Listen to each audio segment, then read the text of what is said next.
Oke, Assalamualaikum warahmatullahi wabarakatuh. Selamat sore, sapa UMG, saling sapa untuk menyapa. Kembali lagi bersama saya Abdurrahman Faris dalam acara Sapa UMG. Pada sore hari ini, alhamdulillah kita kehadiran tamu istimewa, kehadiran tamu dari pimpinan pusat Muhammadiyah. Beliau adalah Dr. Muhammad Ziyad, ya. Beliau adalah ketua lembaga dakwah khusus PP Muhammadiyah yang hari ini spesial datang ke Unpul Gresik untuk berbagi inspirasi dan berbagi kesempatan untuk para milenial berprestasi Universitas Muhammadiyah Gresik. Assalamualaikum Ustaz. Waalaikumsalam warahmatullahi wabarakatuh. Sehat Ustaz? Alhamdulillah sehat. Alhamdulillah sehat ya. Alhamdulillah. Wah, ini kesempatan pertama ini Pak Ustadz.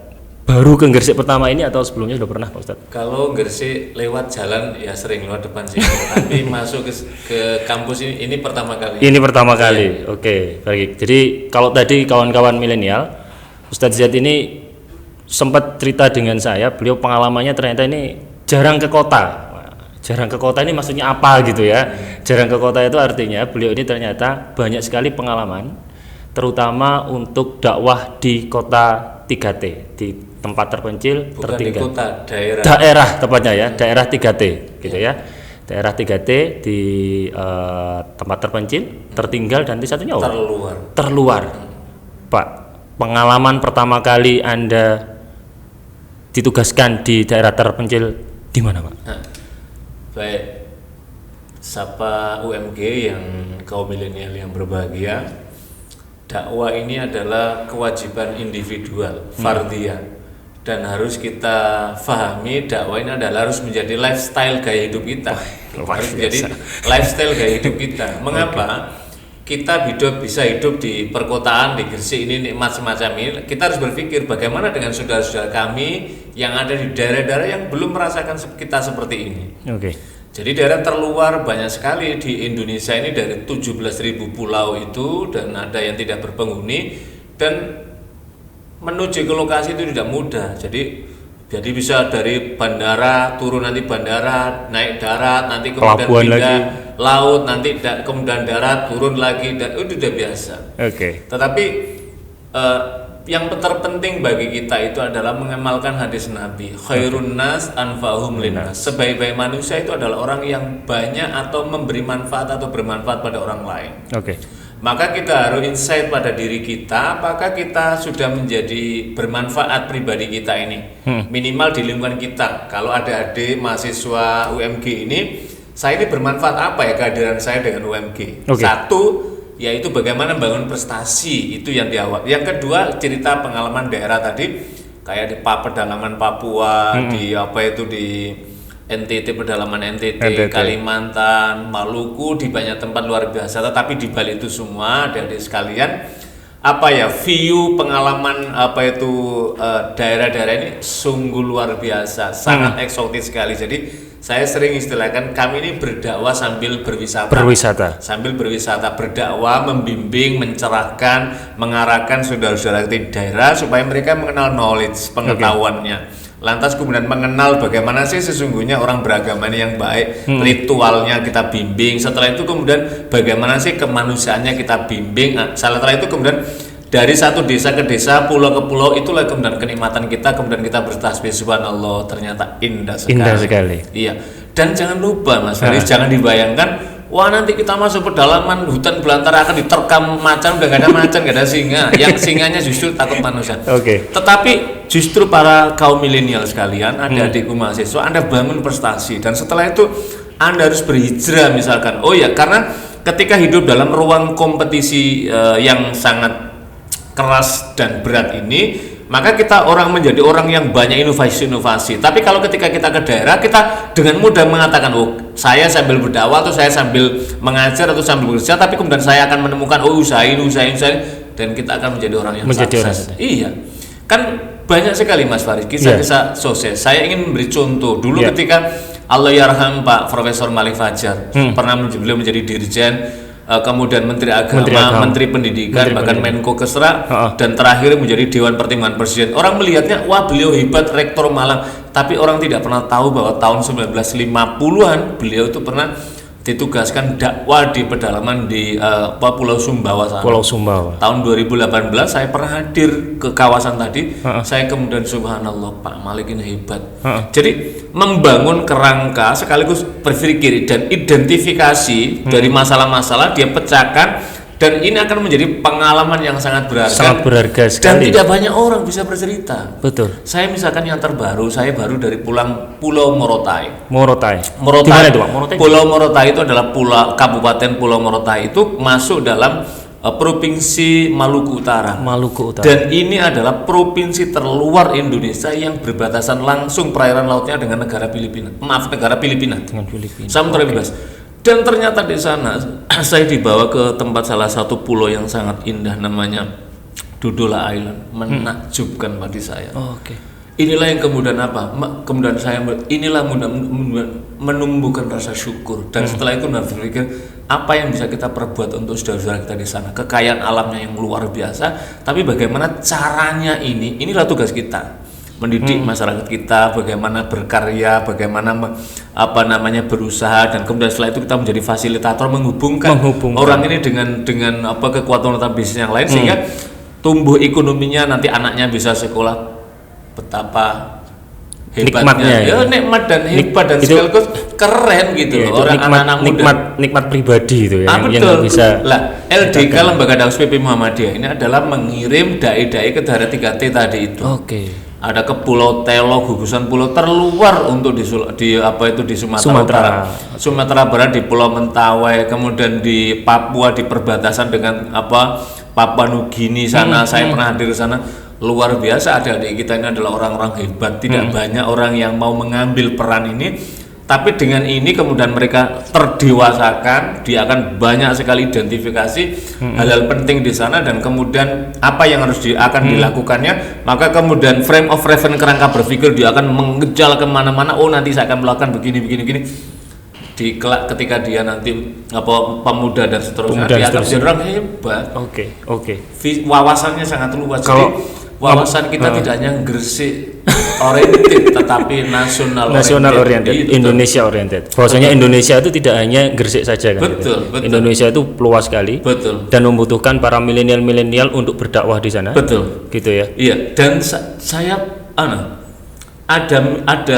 saya ketika kemarin di sana, di ujung sana, kemudian saya mampir di salah satu pinggir jalan raya karena sudah waktunya makan siang. Kemudian setelah itu tanya orangnya, Pak Eco, Pak, loh kok bisa bahasa Jawa? Bawa di sini.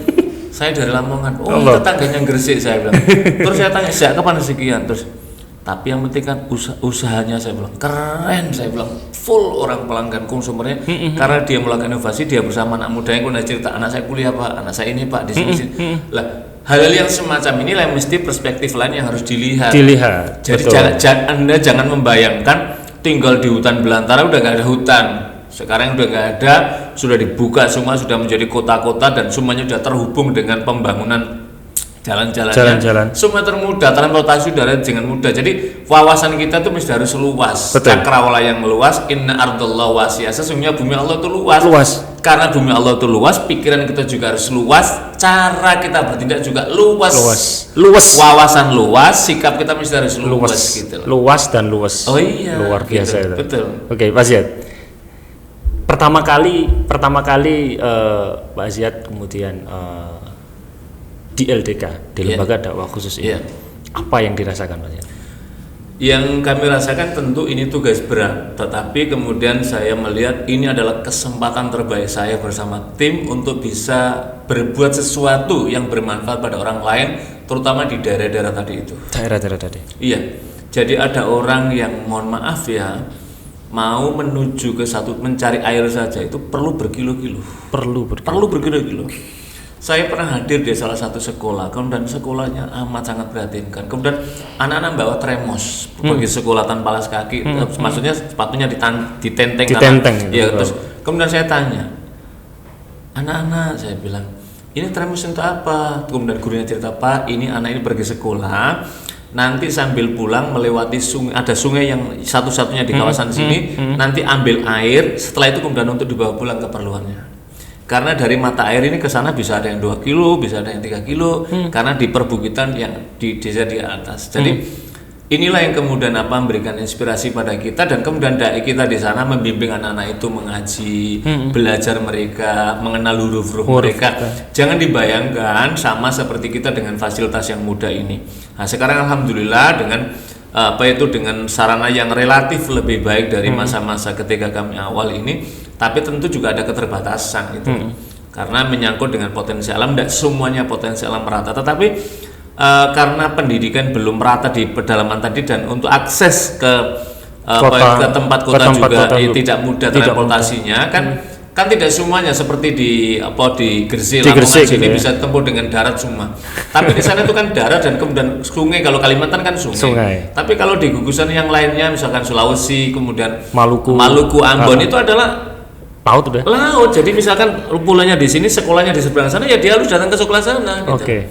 Karena kalau didirikan di sekolah sini, pulaunya terlalu kecil. Kadang-kadang kan satu pulau hanya dihuni beberapa kakak saja, sehingga satu desa itu membawai beberapa pulau kecil tadi, maka kemudian dihubungkan sini. Tetapi sambutan masyarakat atas kehadiran dai-dai kita itu yang luar biasa, Mas Haris.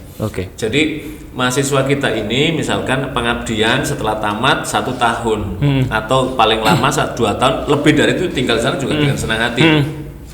Tapi ketika sudah purna tugas selesai dalam 1 tahun ini, ketika sudah mau kembali, itulah yang kemudian kita bersedih, hujan tangis di masyarakat itu. Karena merasa kehilangan. Siapa yang mengajarkan kami? Terutama jeritan anak-anak yang usia anak sekolah SD itu menangis mereka, kakak jangan tinggalkan kami kakak. Itu yang kemudian menyentuh sekali, ya Allah. Mungkin itu menjadi sebuah kenikmatan yang luar biasa. Jadi adik-adikku mahasiswa kaum milenial, ada kenikmatan itu yang bersifat material. Kita makan, minum, dan seluruh fasilitas yang orang tua berikan atau kita dapatkan. Tetapi ada lagi kenikmatan, yaitu kenikmatan hakiki, sungguh adalah bersumber kepada al-qalbu hati kita.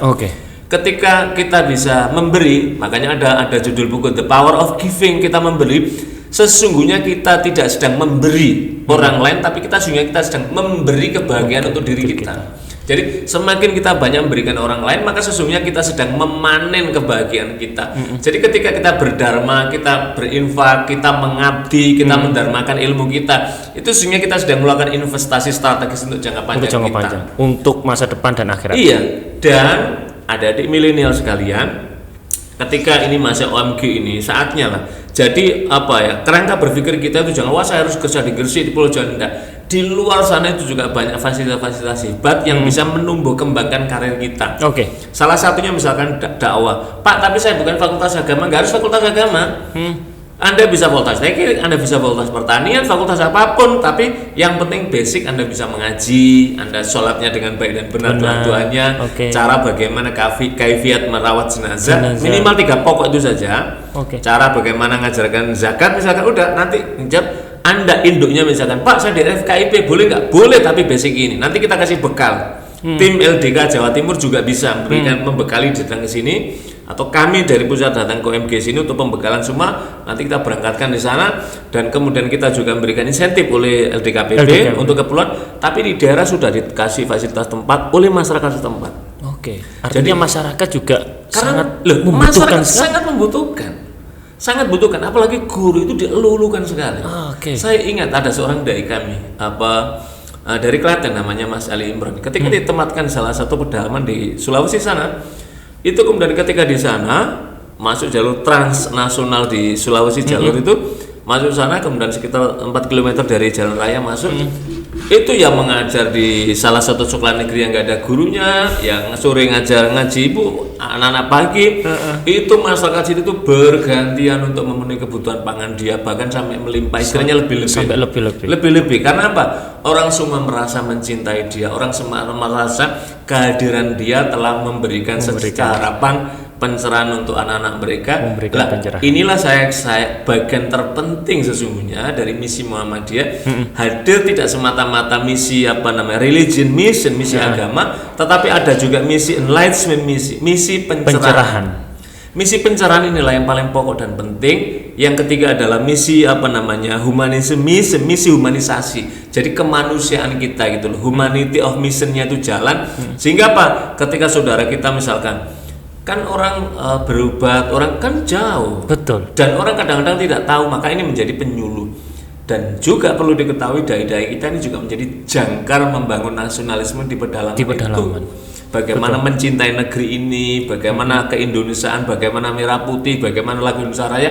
Inilah yang akan melatih pada mereka tapak suci itu. Jadi penglihatannya menjadi luas sekali. Luas sekali. Dan karena itulah menjadi dai itu menyenangkan karena selalu bermanfaat. Luar biasa. Kawan milenial, menjadi dai itu menyenangkan. Ini cerita menginspirasi. Saya merinding loh Pak, serius Pak. Saya merinding ketika Bapak menjelaskan bagaimana Ali tadi sangat dihargai sekali di sana dan kemudian menjadi hal yang sangat kepuasan dalam batin dan kepuasan kenikmatan dalam dunia untuk masa depan di akhirat nanti. Ini yang menjadikan mungkin kawan-kawan milenial ini harus tahu. Jadi saya sepakat sekali kalau tadi Pak Ziyad katakan lifestyle untuk menjadi pendakwah itu menjadi penting sekali saat ini dan itu dibutuhkan. Iya, betul. Dibutuhkan ya. Saya ini kan punya banyak perbandingan referen. Saya pernah berdakwah di luar negeri. Duta dakwah di Australia pernah. Saya 3,5 tahun menjadi narasumber tetap di salah satu stasiun televisi. Beraneka macam artis kita bimbing keagamaan mereka. Jadi saya bisa mendengar. Kemudian saya ke daerah-daerah. Setiap saya pulang ke daerah ada kepuasan batin yang luar biasa. Karena apa? Karena kebermaknaan. Makanya kan salah seorang filosof kan mengatakan, saya ada, saya berpikir, saya berarti, maka kemudian saya menjadi bermakna. Jadi kebermaknaan inilah menjadi penting. The meaning of life, kebermaknaan hidup inilah yang saya kira harus menjadi proteksi. Karena itulah ada di milenial UMG, maka siapkan sekarang. Kejar mimpimu, kejar prestasimu, nanti jalan hidupmu akan Allah bukakan. Jadi soal jadi apa itu urusan Tuhan, bukan urusan kita. Boleh Anda kuliah di fakultas ekonomi, cita-cita Anda menjadi ekonom, memang iya jalurnya ke sana. Tapi tidak semua rezeki jalur di sana. Betul. Ada seorang pengusaha nasional kita itu alumni Fakultas Dokter Universitas Indonesia, tapi dia menjadi konglomerat nomor wahid Muslim di Indonesia. Gitu loh. Jadi dia cerita, saya memang ilmunya dokteran, tapi jalan rezeki saya di bisnis dan ini adalah menjadi kerangka. Jadi kuliah itu adalah membangun kerangka berpikir untuk apa? Tahu di mana titik-titik rezeki itu dimudahkan. Karena ilmu itu kata Allah kan al ilmu nurun. Ilmu itu cahaya. Jadi ilmu itu kayak senter yang akan menuntun jalan di mana ini sinar terang pintu-pintu rezeki ini. Oh, saya jurusan ini, tapi pintu rezekinya di sana. Maka kemudian mendorong kita melakukan di sana. Orang dakwah juga begitu, tapi punya talenta dalam ini juga berjalan. Jadi wherever kita bisa mengembangkan potensi kita. Yang penting adalah menjada wajada. Siapa yang kita ini bersungguh-sungguh menata waktunya, studinya, kemudian aktivitasnya di kampus, maka pasti dia akan berhasil. Oke. Wah, luar biasa. Ini ternyata lembaga dakwah khusus ini luas sekali ya. Luas. Dan yang kedua, selain dakwah daerah 3T tadi itu juga dakwah komunitas, Mas. Dakwah komunitas apa? Komunitas maksudnya komunitas-komunitas tertentu yang dilakukan masyarakat. Misalkan ada perkumpulan, mohon maaf, ada adik kita yang ada di PANG, itu perlu kita bimbing, kita arahkan anak-anak PANG, anak-anak jalanan, mereka itu kebetulan sedang tidak beruntung atau sedang mencari identitas. Maka kita jangan melihat kacamata kita wah itu orang tato, orang itu jelek, bukan. Dia sedang mencari identitas, tapi cara mencarinya belum benar. Kita yang berada di jalan benar harus menarik dia. Sama juga mendingan, dia sedang begini, kita bimbing semuanya. Atau juga moge, komunitas motor gede. Tapi kemudian bagaimana dakwanya Pak? Misalkan jam waktu sholat, nanti sebelum kita running dari sini, mari kita sholat dulu. Sebelum kita berangkat, mari sholat. Ada pemberhentian, waktunya sholat, kita sholat. Itu namanya dakwah. Jadi dakwah itu bukan monopoli seorang ustadz kemudian di mimbar. Enggak, kita semuanya ini bisa. Jadi dengan praktek perilaku kita yang baik, kejujuran kita, teladan kita, itu sudah menjadi dakwah. Iya. Ustadz itu formalnya saja ceramah di mimbar, tapi praktek di lapangan siapa saja bisa. Jadi ketika ada orang yang sedang tidak baik, maka kemudian kita bimbing. Jadi semuanya apa? Prinsipnya kita semuanya supaya menjadi orang yang baik, sehingga bangsa ini diisi oleh orang yang baik, sehingga kehidupan bangsa ini menjadi lebih baik. Iya. Oke, luar biasa. Ini ilmu yang kemudian mungkin saya tidak dapat di perkuliahan ini. Iya, memang Mas Aris. Apa yang saya dapatkan makanya kalau saya mengajar, saya ini kan dosen di kampus juga. Jadi kalau saya mengajar di UIN, maka cerita-cerita yang ada di lapangan itu tidak ada dalam literatur. Betul. Tapi kemudian saya konstruk dalam bangunan ilmu, kemudian bagaimana konteksnya dengan materi-materi pembahasan itu, kemudian mahasiswa menjadi apa? Pembelajaran itu menjadi hidup gitu. Betul. Jadi tidak pembelajaran tidak berbasis teks, tapi bagaimana teks itu ada konteks, dan bagaimana kemudian mahasiswa itu diajak membangun imajinasi, dan kemudian akhirnya muncul kreativitasnya dan inovasi-inovasi. Oh, saya akan begini, oh langkah-langkahnya begini. Tapi semuanya adalah dalam kerangka apa? Mencari keberkahan dan ridho Allah. Oke, Pak. Tantangan di LDK sendiri apa sih, Pak? Ya, tantangannya tentu berat. Dakwah itu ya pasti berat, banyak tantangan. Orang kita kuliah aja banyak tantangan. Betul. Manusia hidup nggak ada yang tantangan.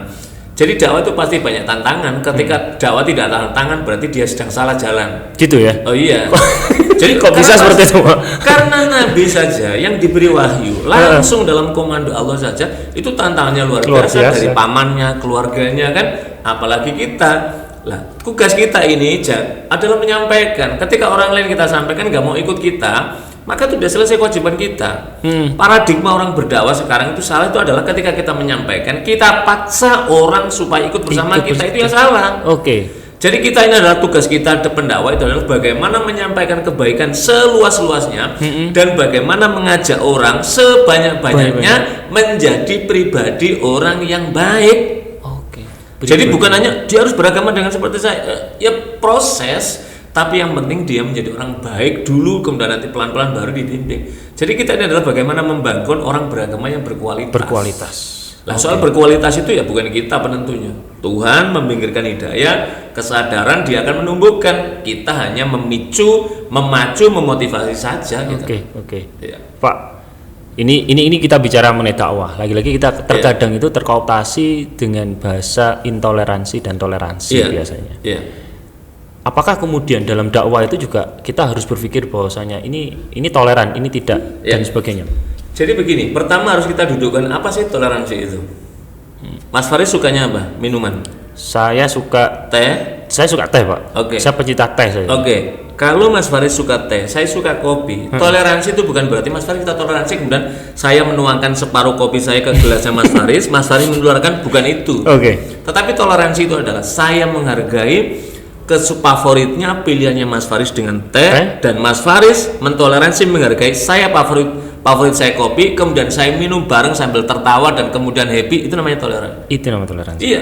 Jadi toleran itu bukan berarti mencampur. Dalam konteks agama juga seperti itu. Bukan berarti misalkan mohon maaf, ada orang agama A, kemudian ini agama B, kemudian saya beribadah di masjid, satu beragama tempat lain, kemudian wah kita toleransi, hari Ahad saya ikut ke masjid, nanti kemudian hari Jumat ikut ke masjid, hari Ahad nanti kamu ikut saya. Bukan itu ya. Makanya surat Al-Kafirun itu Allah menyatakan lakum dinukum waliy. Bagimu agamamu, bagiku agamaku, tapi dalam dimensi sosial kita interaksi dalam kesamaan.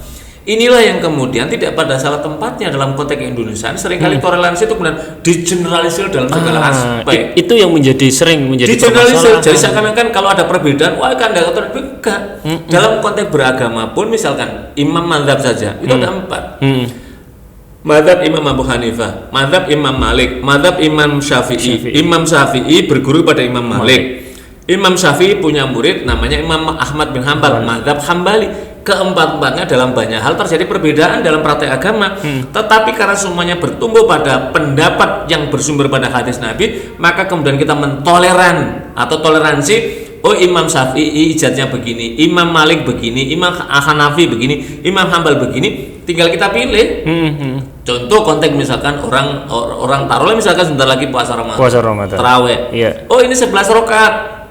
Maka kemudian seakan-akan kemudian wah ini enggak juga. Atau subuh misalkan, wah ini Muhammadiyah, wah ini yang kunut berarti NU. Kalau itu kita generalisir, maka nanti kita akan sampai pada kesimpulan, oh kalau begitu Imam Syafi'i itu kunut berarti dia NU, kan begitu. Wah, Imam Abu Hanifah enggak kunut berarti dia Muhammadiyah. Ini namanya tidak berbasis ilmu.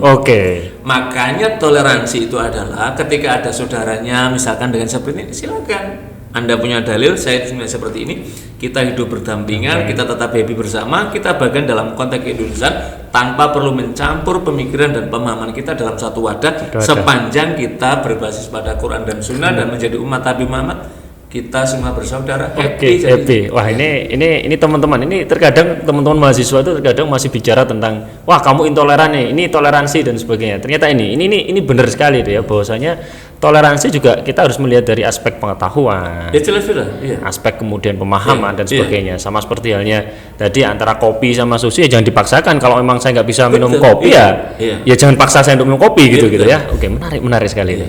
Ini luar biasa. Jadi kawan-kawan milenial ya, hari ini memang spesial, ini dadakan gitu ya. Ceritanya ini dadakan, ini Ustadz Ziyad ini hadir di Unmu Gresik dalam rangka ada musyawarah, ada silaturahmi di rektor di Universitas Muda Gresik. Kemudian beliau hadir di sini dan memberikan sebuah pencerahan kepada kawan-kawan milenial semua di Sapa UMG bahwasanya salah satu di Muhammadiyah ada namanya lembaga dakwah khusus yang kemudian ini menjadi mungkin bahkan menjadi sebuah lifestyle nanti dalam hal dakwah. Apa itu di mimbar saja gitu ya. Jadi sekarang di mahasiswa UMG datang ke salah satu perkampungan, kemudian melihat masyarakat kumuh sekali. Anda tidak usah berceramah di sana.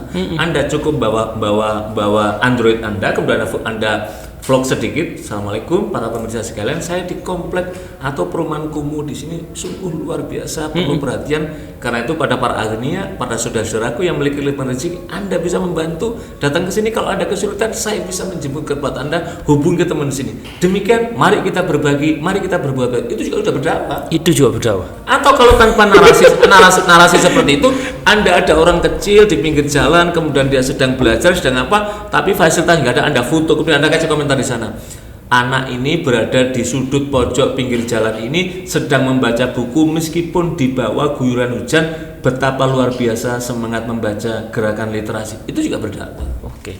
Dakwah tidak hanya di mimbar. Iya. Dakwah bisa di jalan, di kehidupan dan sebagainya. Iya betul, kita bisa menemukan di banyak pojok kehidupan kita. Dan kemudian dengan cara, apalagi sekarang dengan era digital saja, semua memberikan ruang. Dan kita harus menjadi seluas-luasnya mempermudah kebaikan orang lain yang tidak tahu di mana tempat menyalurkannya. Kita harus menjadi pintu jembatan untuk menyalurkan. Ada bridging kita ini untuk menjadi penghubung tadi itu. Lah, UMG sesuai dengan namanya UMG, maka kita harus betul-betul menjadi semua bagian dari duta-duta UMG untuk menebar kebaikan dan sekaligus memajukan UMG ini. Oke. Saya kira itu Mas Haris karena kebatasan waktu. Terima kasih. Ya. Jadi kawan-kawan semuanya, ini luar biasa sekali podcast pada kesempatan ini. Ini merupakan sebuah persembahan lah untuk kawan-kawan milenial yang ada di kampus Universitas Muda Gresik atau yang ada di sekitar, bahwasanya dakwah itu tidak hanya bicara mengenai mimbar, dakwah juga tidak bicara mengenal waktu dan ruang. Dan di Muhammadiyah ada namanya lembaga dakwah khusus yang bisa menjadikan sebagai cara kita untuk bisa berbagi ilmu, berbagi kemanusiaan di mana saja ya, di Indonesia maupun di pelosok dan sebagainya. Kurang lebih seperti itu ya. Sapa UMG, saling sapa untuk menyapa. Terima kasih. Saya mohon maaf jika ada kekurangan. Wassalamualaikum warahmatullahi wabarakatuh.